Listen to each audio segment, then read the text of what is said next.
Good morning. My name is Joseph Johnson, and my presentation is on the process of lyophilization of biomaterials. Lyophilization is just a fancy industry term for freeze drying.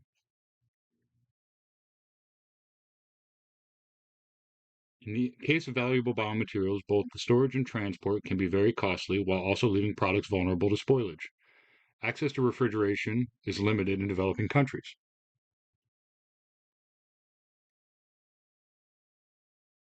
Lyophilization literally means cold loving process, and it was discovered by ancient civilizations as a method of food preservation. It is the process of removing water or other solvents at low pressure without melting or boiling. The process is performed in three steps: freezing or solidification, primary drying or sublimation, and secondary drying or absorption.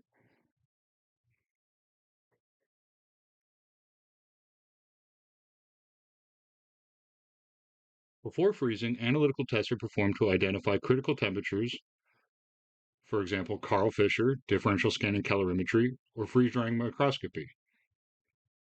Then the rate of cooling will be decided based on the kinds of solids being dried. Materials known as lyoprotectants are added to keep the material from being damaged by the nucleation of ice crystals. The pressure is lowered with vacuum pumps and heat is transferred to the material. Ice crystals begin to sublimate, leaving behind channels for deeper ice in the material to escape. The heat leaves with the water vapor, resulting in a cooling effect, and more heat is added. This is repeated for many hours.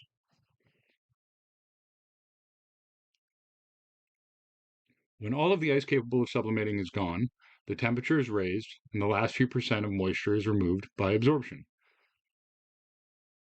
Using methods like tunable diode laser absorption spectroscopy, or readings from pressure gauges and dew point measurements, completion of the process can be evaluated. The escaping water is collected as ice after depositing in another area within the system known as the condenser. After the process is finished, the ice is melted and drained, readying it for a new batch.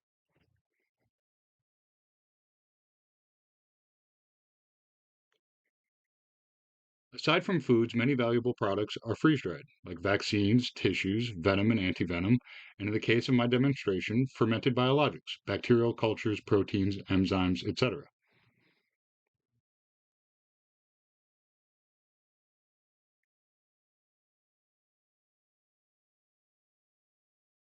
Here, first, you will see me adding the lyoprotectant, which typically consists of sugars like sucrose, dextrose, trehalose, maltose, or salts like mannitol, and other compounds known to aid in providing stability to the final dry material, such as bovine serum, albumin, and peptones. Next, I will use a mixer to homogenize the solution before pouring. The lyoprotectant acts kind of like a candy coating for the cells that are being dried, both protecting it from the ice crystal nucleation as mentioned before, but also by providing stability when the water is no longer there as a suspension for the material.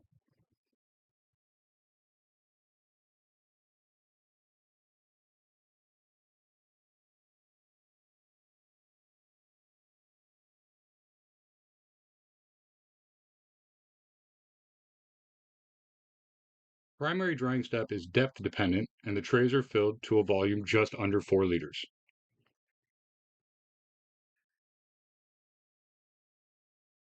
Once fully loaded, the door is closed and the process is initiated.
Fast forward, the process is complete. You see me opening the chamber, harvesting the dry cake.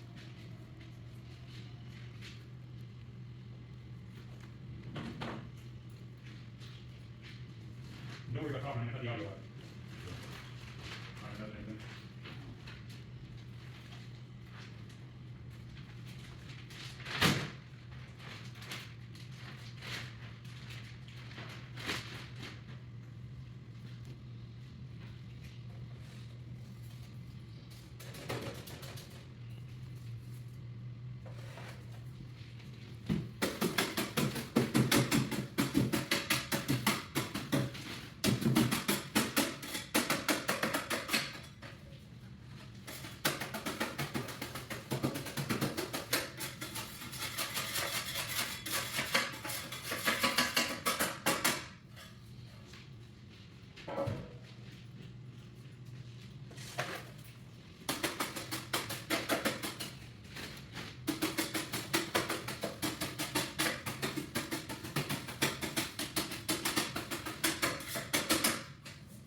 After collecting the material sent through a mill, and the powder produced is sampled and QC'd for cell count and contaminants.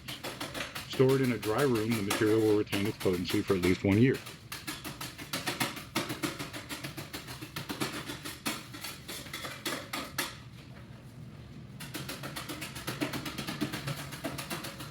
This process of lyophilization is very relevant to material science because it requires the manipulation of the thermal properties of a solvent, in this case water, the utilization of the mechanical properties of an additive polymer, in this case sucrose, all to inhibit the deteriorative properties of complex biologics. Also, the optical properties are used in testing for completion, in the case of the spectroscopy. Thank you.